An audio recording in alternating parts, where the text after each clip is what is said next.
আমার বাপ যেদিন মারা যায়, বাপের মৃতদেহ সামনে থুয়ে শোকলিক আমি কষ্ণ। আমার বাপ যার কাছ থেকে টাকা ধার লিছে বা যাই যাই টাকা পায়, শোকলি আমার কাছে জানাবেন, আমি শোকলি ঋণ শোধ করে দেবো।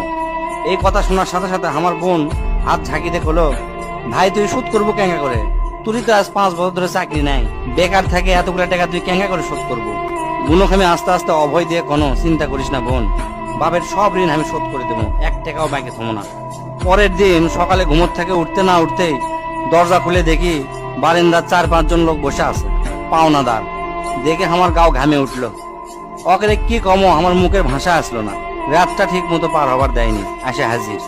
সামনে যাতে একজন খাড়া হলো, খাড়া হয়ে হামাক করছে, আমি অমুক ব্যাংকত থেকে আসছি, আপনার বাপ তার বেটা বেটির নামে 20 লাখ টাকা ব্যাংকত থুয়ে গেছে, তাড়াতাড়ি ব্যাংকত আসেন।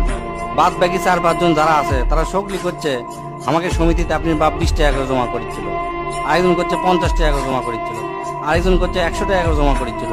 এল্লার টাকা নেওয়ার জন্য আমাকে সমিতি অফিসে আসেন। পরে সব হিসাব করে দেখি বাপ আমাকের জন্য প্রায় 37 লাখ টাকা জমি থুয়ে গেছে। টাকাগুলা হিসাব করতে করতে আমার একদিন রাতের কথা মনে পড়ে গেল। ওই রাতে আমি আমার বাপক কষ্ণ, আপনি ক্যাঙ্কা বাপ, আমাকে ভবিষ্যতে আপনি কোন চিন্তা আছে? আপনি লাগাতে বাপ আমাকে দরকার নাই, কোনো টাকা পয়সায় দেন না আমাকেও, আমরা চলমো ক্যাঙ্কা করে।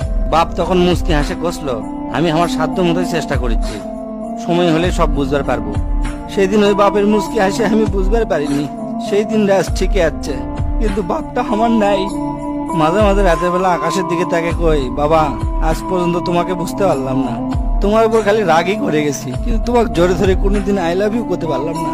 আজ বুঝিচ্ছি, কৃষক তুমি 1 শার্ট পরে 3 বছর পার করেছিলা, কৃষক তুমি 1 স্যান্ডেল 32 বার সেলাই করেছিলা, তোমার কাছে ক্ষমা চাওয়ার সময়টাও দিলা না। আমাকে তুমি মাফ করে দিও আব্বা, জীবনে তোমার সাথে অনেক বেয়াদবি করছি। তার কয়েকদিন পর খোঁজলে দেখি আমার বাপ কারো কাছে 1 টাকাও বাকি করেনি, 1 টাকাও ঋণ করেনি, বরঞ্চ অনেক মানুষক টাকা ধার দিছে, তারা এসে দিয়ে গেছে। তাই তোর হাত পাও ধরে কই, দোস্তরা তোকে বাপ অনেকেই বেঁচে আছে, বাপের সাথে কোনোদিন বেয়াদবি করবো না। বাপ যে কি ভালোবাসে এখন বুঝবো না, পরে বুঝবো।